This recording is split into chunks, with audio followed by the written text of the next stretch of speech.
Basic of mechanics and force system का आज lecture number 4 है और हम इसमें आज पढ़ेंगे characteristics of force and effect of force, line of action, principal of transmissibility and force system.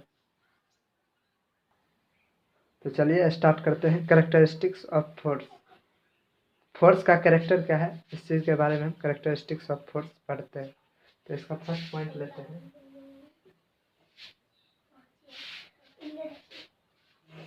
Force is a vector quantity. Force एक vector quantity है। और सेकंड, अगर फोर्स एक वेक्टर क्वांटिटी है, force is a vector quantity, अगर force एक vector quantity है तो इसका डायरेक्शन फिक्स होगा। फोर्स किसी निश्चित डायरेक्शन में लगेगा। ऐसे अगर हम इधर लगा रहे हैं तो इस वस्तु पे लगा रहे हैं तो इस वस्तु का डायरेक्शन डिस्प्लेसमेंट इधर होगा, ना कि इधर होगा। अगर कोई चीज़ वेक्टर क्वांटिटी है तो उसका डायरेक्शन निश्चित होता है। अगला पॉइंट है मेरा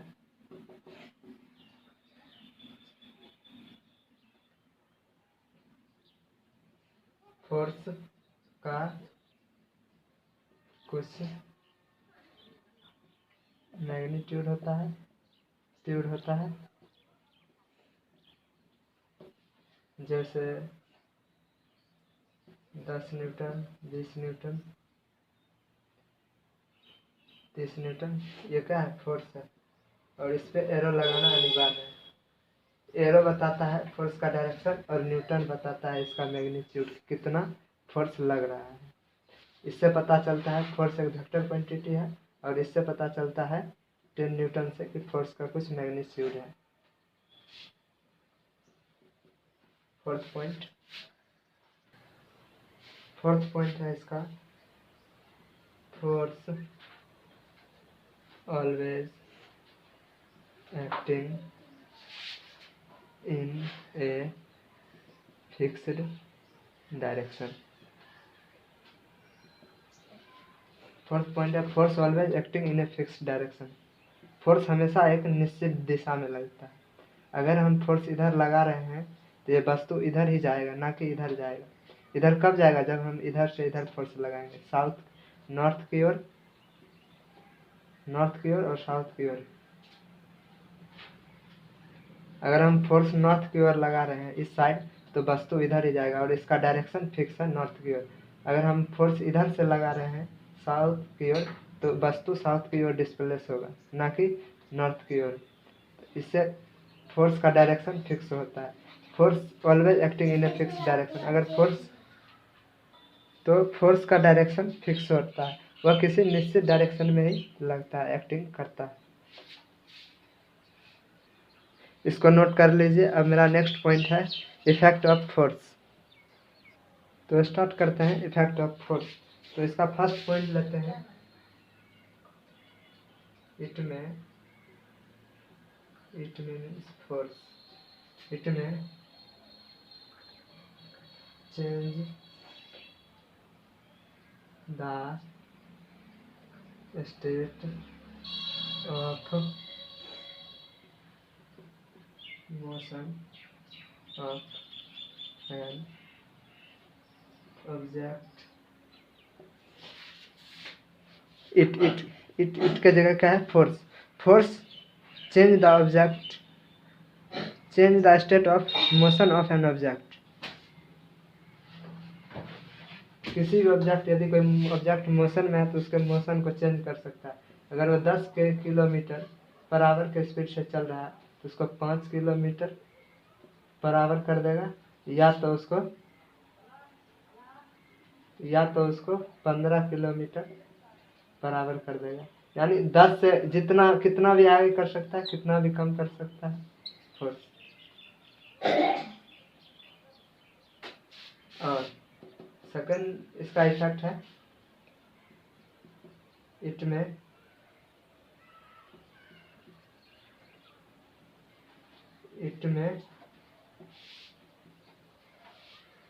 change the shape of an object.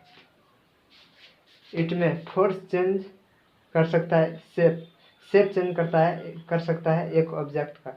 यदि कोई बॉडी मेरा स्क्वायर में है, क्यूब में है, अगर इस पर फोर्स लगाते हैं तो इसको हम सिलेंड्रिकल आकार में बना सकते हैं, या इसको हम स्फेयर आकार में बना सकते हैं, इसको हम तोड़ सकते हैं, डिफॉर्म कर सकते हैं। फोर्स का ये एक इफेक्ट है कि इसको किसी बॉडी को तोड़ सकता है और डिफरेंट शेप में उसे शेप कर सकता है। तीसरा पॉइंट है इसका इफेक्ट, फोर्स का इफेक्ट हमें कहाँ कहाँ दिखने को मिलता है। फर्स्ट है मेरा मैग्नेट में मिलता है। यदि ये मेरा दो मैग्नेट है, ये मेरा नॉर्थ पोल, ये साउथ पोल, और ये भी मेरा नॉर्थ पोल और ये मेरा साउथ पोल। अगर दो मैग्नेट का नॉर्थ पोल और साउथ पोल के तरफ अगर लाते हैं तो ये दोनों में अट्रैक्शन होता है। अगर दो चुंबक यानी मैग्नेट को नॉर्थ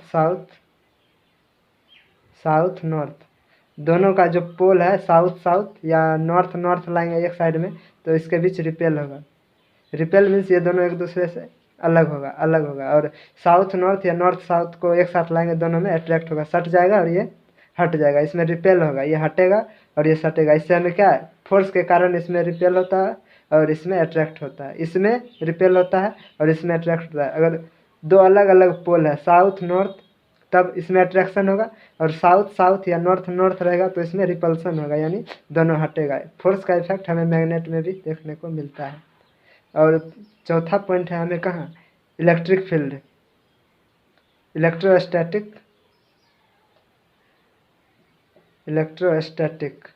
इलेक्ट्रोस्टैटिक में हमें देखने को मिलता है, जिसमें हम करंट में पढ़ते हैं कि उसमें भी मैग्नेट रहता है, मैग्नेटिक फील्ड रहता है।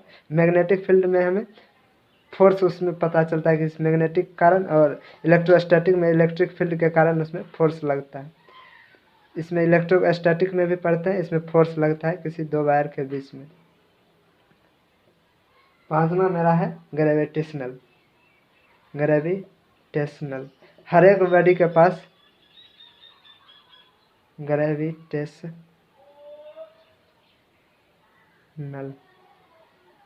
हर एक बॉडी के पास अपना अपना एक अट्रैक्शन का गुण होता है जो कि खींचता है, वो ग्रेविटेशनल का गुण होता है। पृथ्वी जैसे हम अभी पृथ्वी पे खड़े हैं, इसका ग्रेविटेशनल गुण के कारण हम पृथ्वी पे खड़े हैं। अगर पृथ्वी घूमना बंद कर दे, अगर इससे ग्रेविटी हट जाए तो हम हवा में चल जाएंगे, एकदम हवा में, अंतरिक्ष में जैसे हर एक वस्तु रहता है। तो हर एक वस्तु का एक अपना अपना ग्रेविटेशनल होता है, जो कि वो ग्रेविटेशनल का एक प्रकार का फोर्स है जो अपने ओर आकर्षित करता है। ये हमारा पृथ्वी है और इस पे हमें ये घूमता है और इसका एक ग्रेविटेशनल है। इसी के कारण हम इसके नीचे भी रहते हैं फिर भी इसमें सटे हुए रहते हैं, इसके ऊपर भी रहते हैं फिर भी इसमें सटे हुए रहते हैं, इसके बगल में इधर हर एक साइड में रहते हैं। पृथ्वी घूमते रहती है, ऊपर नीचे हम जाते रहते हैं, फिर भी पृथ्वी में हम सटे हुए रहते हैं। हर एक वस्तु का अपना अपना एक ग्रेविटेशनल गुण होता है। यह गुण क्या है, फोर्स का गुण है जो अपने ओर खींचे रखता है। इसको लिख लीजिए। अब हम पढ़ेंगे लाइन ऑफ एक्शन। स्टार्ट करते हैं लाइन ऑफ एक्शन। हम किस चीज़ के बारे में पढ़ रहे हैं, फोर्स के बारे में। जो फोर्स का लाइन होता है, जो एक्टिंग फोर्स होता है, line of action is an imaginary line which is represented line of acting force. कोई बॉडी है और इस पे हम फोर्स लगा रहे हैं किसी डायरेक्शन में, किसी भी डायरेक्शन से हम इस पे फोर्स लगा रहे हैं। ये फोर्स और ये फोर्स। तो line of action is an imaginary line. किसी भी बॉडी पे यदि फोर्स लगता है तो हमें लाइन नहीं दिखता है। क्या हमें लाइन दिखता है? इस पे किसी भी हम साइकिल पे धक्का देते तो क्या हम उसमें अगर धक्का देते तो लाइन दिखता है? नहीं दिखता है। तो एक इमेजिनरी लाइन होता है, काल्पनिक लाइन होता है। इस फोर्स के कारण जो एक हम लाइन इस पे इमेजिनरी बनाते हैं, इस फोर्स का जो लाइन होता है, इस लाइन को हम लाइन ऑफ एक्शन कहते हैं। किसका? एक्टिंग फोर्स का। ये फोर्स जो है अभी इस बॉडी पे एक्ट कर रहा है। किस डायरेक्शन में? इधर से इस डायरेक्शन में कर रहा है। ये जो इमेजिनरी लाइन खींचा ये भी इमेजिनरी लाइन है इस बॉडी पे। इसका जो स्ट्रेट लाइन होता है, straight line of acting force, इसका ये हुआ स्ट्रेट लाइन, इसका ये हुआ स्ट्रेट लाइन और इसका ये हो जाएगा स्ट्रेट लाइन। तो line of action of a force is imaginary line of acting force. उसका एक इमेजिनरी लाइन होता है किसका, एक्टिंग फोर्स का। इस लाइन को हम इमेजिनरी लाइन को लाइन ऑफ एक्शन। इसको पढ़ने के बाद हम पढ़ेंगे प्रिंसिपल ऑफ ट्रांसमिसिबिलिटी।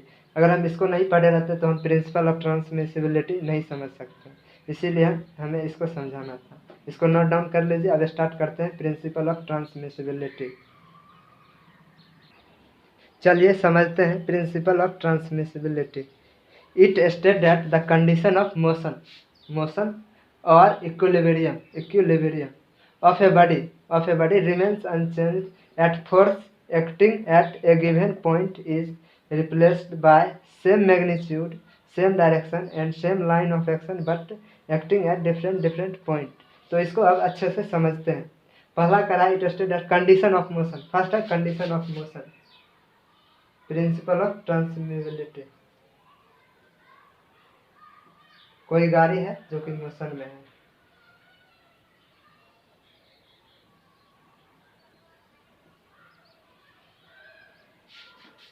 और इक्विलिब्रियम मोशन मीन्स गति और इक्विलिब्रियम मीन्स कोई बॉडी स्थिर है। तो ये मेरा